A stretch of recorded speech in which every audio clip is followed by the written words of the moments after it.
ఒకసారి ఈ వీడియోను చూడండి. కేవలం ఒక 12 ఏళ్ల పిల్లాడు మండుటెండలో ఇటుక బడ్డలో పనిచేస్తున్నాడు. కాళ్లకు చెప్పులు లేవు, తలపైన ఎటువంటి క్యాప్ క్లాత్ ఏదీ లేదు. జస్ట్ ఎండలో ఆ మట్టిలో పరిగెత్తుకుంటూ పనిచేస్తున్నాడు. చూడ్డానికి చిన్న బాలుడే, కానీ అతని జీవితంలో బాల్యం లేదు.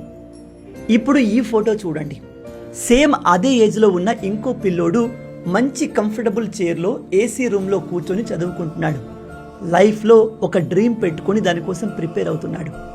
ఇప్పుడు చెప్పండి, మండుటెండలో దుమ్ములో ఇటుక బట్టిలో పనిచేయడం కష్టమా, ఏసీ రూమ్లో కూర్చొని చదవడం కష్టమా?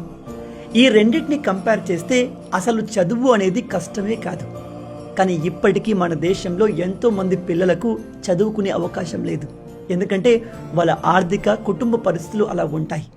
అదే అన్ని రకాల ఫెసిలిటీస్ ఉన్న పిల్లలు బద్ధకం, సోమరితనంతో చదువును దూరం చేసుకుంటున్నారు.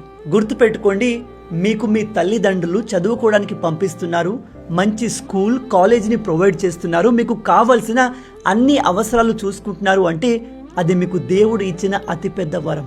ఎందుకంటే అందరి జీవితంలో మీలాంటి అదృష్టం రాసిలేదు.